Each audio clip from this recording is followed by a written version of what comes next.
Well, howdy folks, and welcome back to Pecan Ranch. Today I want to talk to you all about electric fences. I know I've done a video on the past. I'm going to do a slightly more in-depth video about it.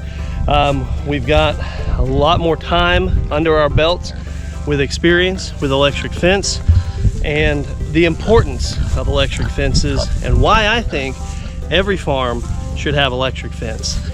We'll see you folks here in a minute. We'll be back to talk some more about electric fence.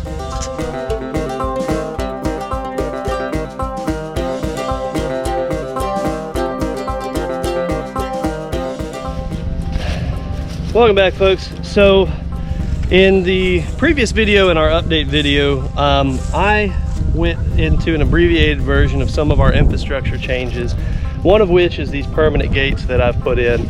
I want to go into a little bit more detail on that infrastructure change, as well as explain the importance of electric fence, why every farm should have it, first of which, let's talk about the gates a little bit. So these paddocks are going to be primarily running pigs, with occasionally having some cattle come in here. I've got dedicated paddocks for the cattle, so why have I put in permanent fences? And also, why did I overbuild this fence brace? Two things. One, the gates. The main reason why I put these in is the previous gates that we were using was just T-posts and a pallet.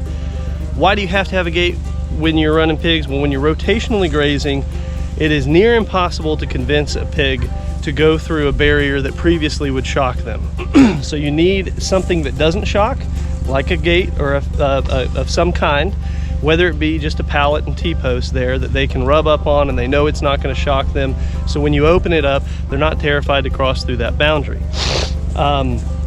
Try convincing a pig to walk through wire after it's been trained on wire. If you just take that wire down or move it, try convincing a pig to go through there, and you will be questioning your sanity, your religion, your existence on earth, and you'll have an existential crisis in that moment. Trust me. It's not something you want to do. So you want to have a barrier that they can walk through that they know is not going to shock them. I just have a standard 10-foot gate that I've put hog panel on, so that way the pigs, when they are smaller, can't squeeze through these gaps. I suggest to build a gate that is bigger if you are going to go this route. A big gate that is bigger than you think you will need. 10 foot is kind of the minimum size if you're trying to get things through it, like trailers, equipment, tractors, things of that nature. Why did I build this H-brace this way and overbuild it? Well, one, I don't want this thing to ever move, budge, or lean. So I built it a little bit more than was necessary to hold a little 10-foot gate. And then also, you never know, I may have a need to use these braces for something else, i.e. adding some type of fencing along it for whatever reason, if I ever do. The point is thinking ahead, looking into the future. So it's built pretty solid, buried 2.5, 3 feet into the ground, concreted in. That gate's not going to move or budge anymore. Also, the question would be, well, why are you using permanent gates, but you're using temporary fencing? The temporary fencing, for one, this is a much cheaper setup than permanent gates or permanent fencing. On top of that, I've set the permanent gates in now because we've been running pigs out here for over a year now, and I initially didn't want to put gates in because I wasn't 100% certain that we were going to be sticking with our current paddock layout. I wanted to have some room for modular ability, whatever. I wanted to have a room. I wanted to have some wiggle room. I want to have some flexibility with it.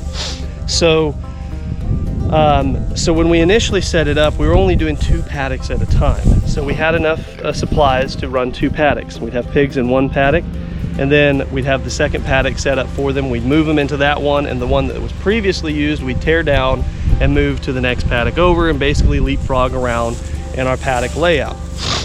We've changed that because now we have decided how we like our paddocks laid out. And now we have all 5 of our paddocks laid out and ready to go. So we're not having to tear down and put up fence every couple of months, because we're having to move these pigs at least once a month. Sometimes in one of the smaller paddocks, we might have to move them a little bit quicker. So it's nice to not have to set it. We've set it all up. We're not having to tear it down all the time. But then the question may be, well, why did you, if you're planning on leaving it here, why did you set it up as temporary fencing and not just set up, put T-post in, and just run electric wire permanently? Well, and there's a couple of reasons. One, the farm is always still a work in progress. We may need to be pushing fence lines back the more that we trim up along our fence lines, and I want the ability to be able to move that. Two, if I need to take it down, it's pretty simple to do. These are just little fiberglass posts, and they come up pretty easily. I keep my my poly wire, I keep it on a reel so we can reel it up, and it's just about thinking ahead. So if I need to take my fence down for whatever reason, I need to move my fence or adjust my fence lines, I can. The gates being permanent do kind of restrict me to a certain layout, but it's okay. We've done a test run for a year and we know the paddock layout that we like. I'll actually show you real quick what our paddock layout looks like here.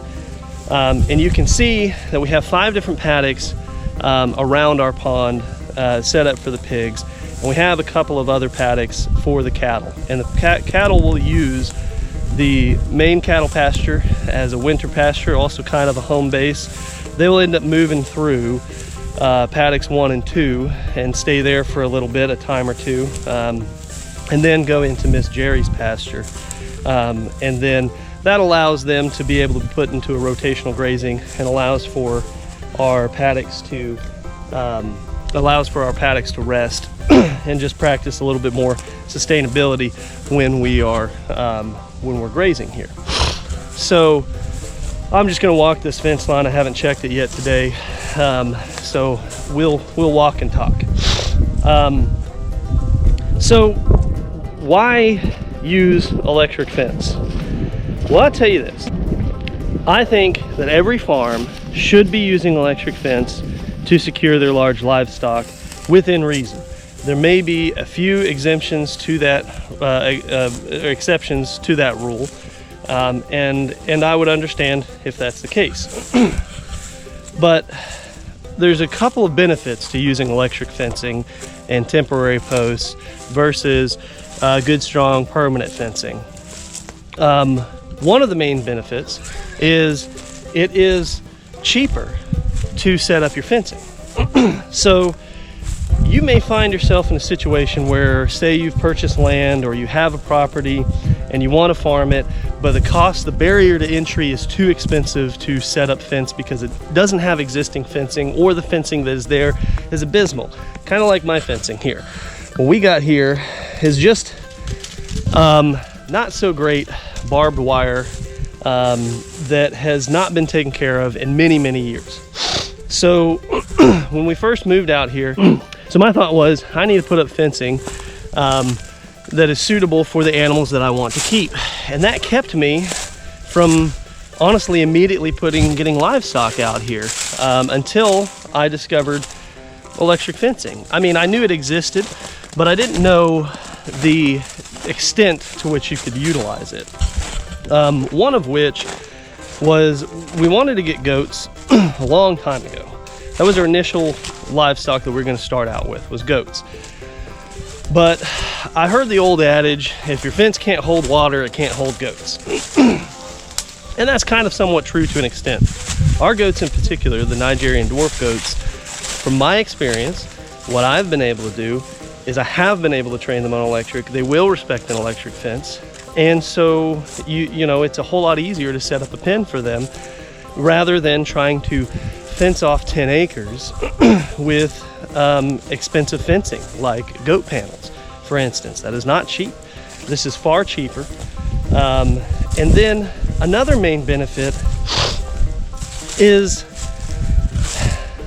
fences will fail, whether it be electric or whether it be a good solid physical fence. And maintaining fences, especially over a larger property, or even if it's not that big, even 5 acres or 1 acre, is very expensive to maintain a fence and to ensure that there's never a hole in your fence, never a gap in your fence. And tell me, just trust me whenever I say chasing animals who have gotten out of the fence and who are stubborn or don't want to go back in is not fun.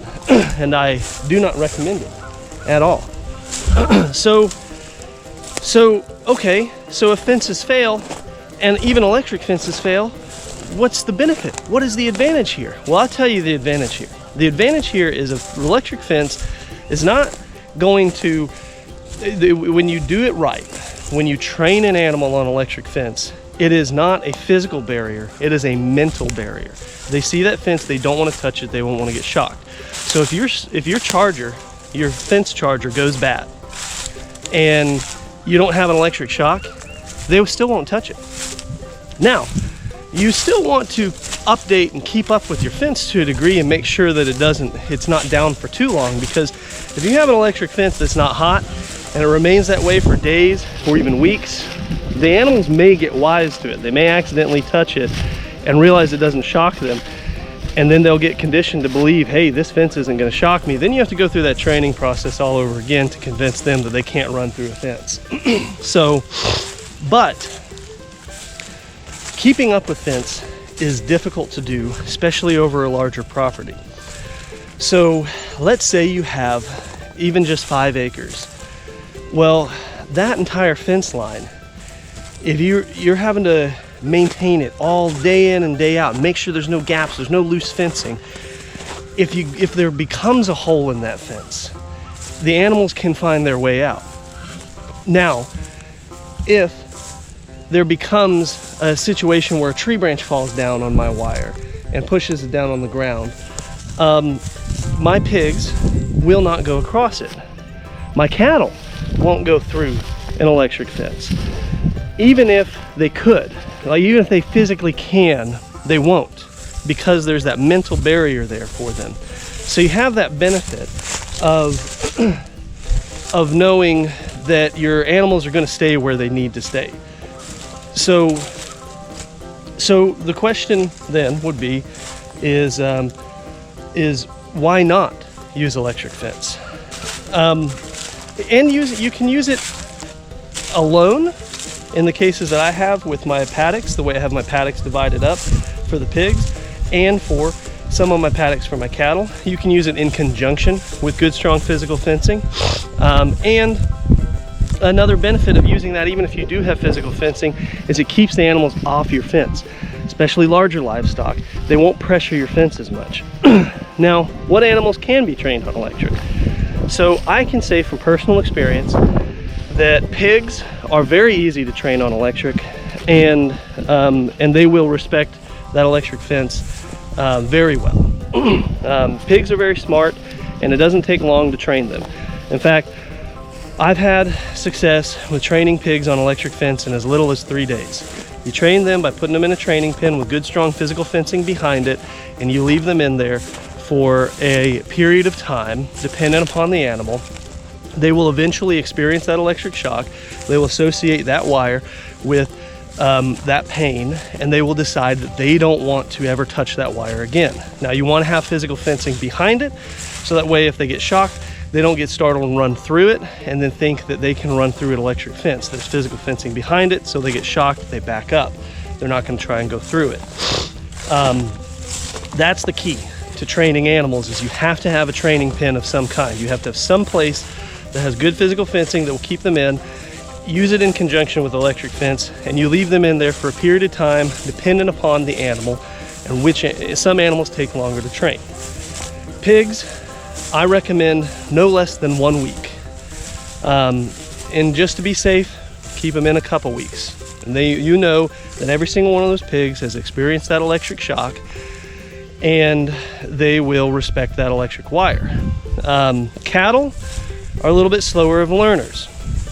you would probably want to keep them in an area of the training pen for probably a month. And it also varies with breed with cattle. Some cattle test fence more. Some cattle are just easier on fence. Well, hello, Cream. How are you? Oh no, you're Cookie. Hi, Cookie. Hey, Cookie. Hey, girl. How are you doing? You come to say hi? So, you know, which is a whole nother video on selecting animals, the temperament that you're picking with your animals, and you know, what breeds you want, and within that breed, the individual characteristics or personality of that animal. You don't want to be buying an animal that's known to test fence, per se.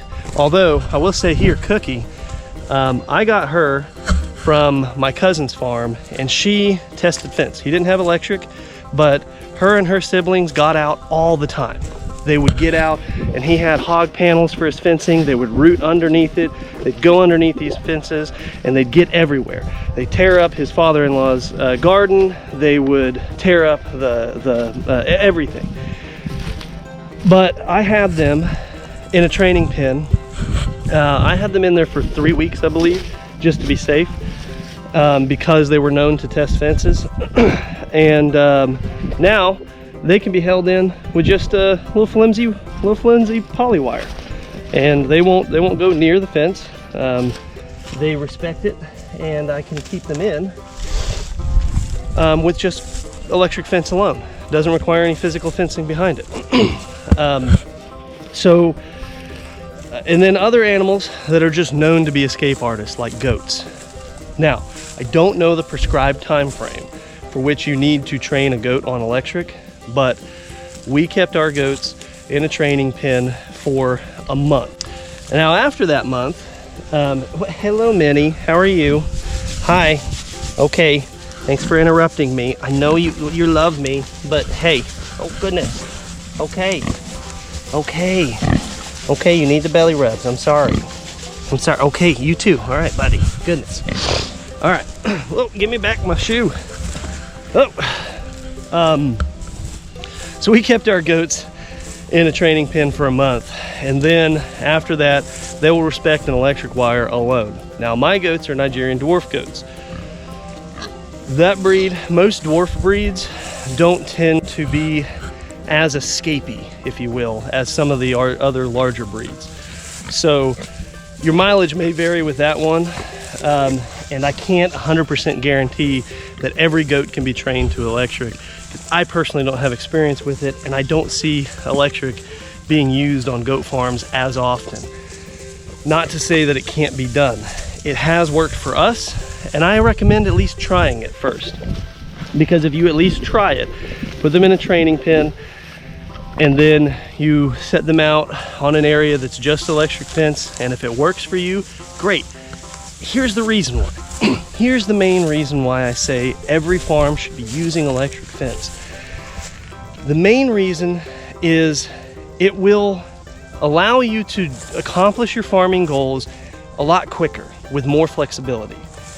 What do I mean by a lot quicker? Well, your barrier to entry may be the cost of fencing. Well, check, that's good.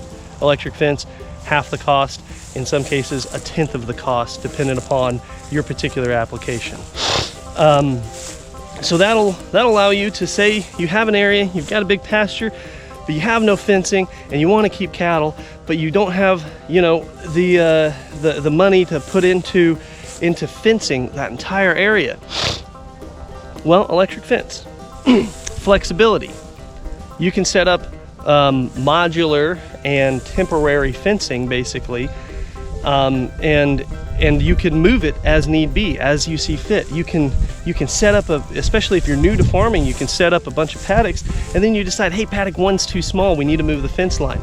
It's not a big ordeal to move it. And also, it can, maybe you already have good physical perimeter fencing on a huge swath of land, but you want to start practicing rotational grazing, and you need to fence off paddocks. Well, you can do so with electric fence, and you can do so in a flexible manner. You can adjust your fences for the seasons, or you can discover what you like, how you like it, and set it up exactly like that and leave it. But either way, it affords you that flexibility if you need to change it in the future.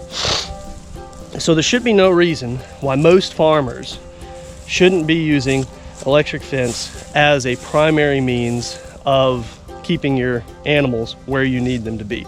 It offers a ton more flexibility. It offers a whole lot. There's many different ways to set it up. You don't have to set yours up exactly like mine. I found what I like, and I think it works really well. I like to use poly rope. It's just a whole lot easier to work with, and I recommend using a higher quality poly rope, so that way, especially if you're doing what I'm doing and you're not using it as temporary fencing, you're using it kind of as permanent fencing. You want it to last a long time, so I use Gallagher wire. It's a little bit more expensive, but not so much that it'll break the bank. It's still cheaper than running hog panels back here. And then I like to use fiberglass posts with round post insulators to keep the wires on there. The reason I like that versus T-post clips, even in the areas where I do have T-posts, is I can adjust this wire height by sliding up and down this insulator, which is beneficial for a multitude of reasons. I can adjust the wire height if we have, as the pigs grow and I need to maybe raise the wire up a little bit, which realistically is not that big of a deal because they're so trained to that fence that even if the wire was real low, they're not going to hop it. Pigs don't like to jump fences anyways. But right now I have 2 wires ran in this paddock, and if we're in a position where we need to run the cattle in here because either their paddocks need rest or this paddock, the pigs aren't keeping up with it or something, we can move cattle in here. Well, this wire height is not right for the cattle.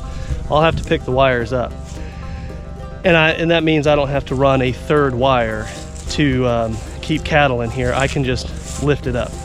Now my paddocks 1 and 2 do have 3 wires ran, and that is primarily because cattle do commonly, or will more frequently, be in there than in this paddock. And so that just means that we can move them in there without any preparation. We already have a cattle height wire, so that way we don't have to go in there and lift up all the wires. So this is just what I was talking about with flexibility.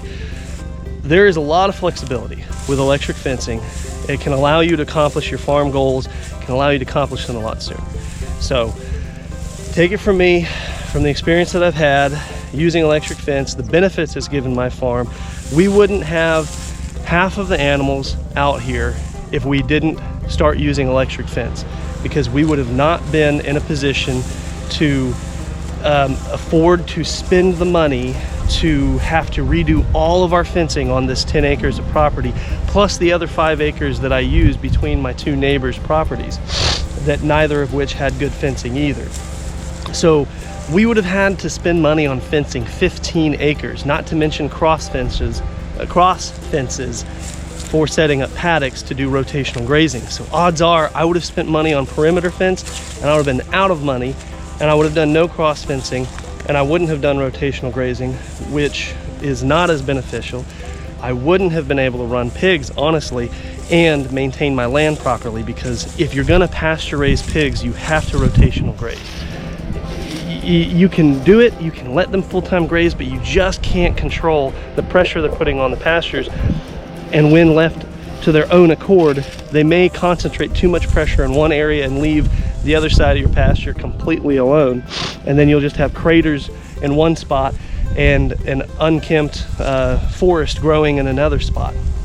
So with rotational grazing with pigs is really much more of a necessity than a efficiency or a benefit to land management. With cattle, you can live without rotational grazing, but it is extremely benefit to do rotational grazing, and allows you to keep have a higher stock rate for the land that you do have, because you can manage your pastures a little bit more meticulously. But again, I wouldn't be in this position now if not for utilizing electric fencing. And I highly, highly recommend anyone who is considering getting into farming, or even experienced farmers that are currently doing it, to take a look at your infrastructure and decide if electric fence can benefit you. And I'm telling you from experience that all of my large livestock are all trained on it, and I can keep them in with just the wire alone, no physical fencing behind it. And it opens up a world of possibilities to what you can do on your farm. So I'll leave you all with that thought, and until the next time, we'll see you all back at the ranch.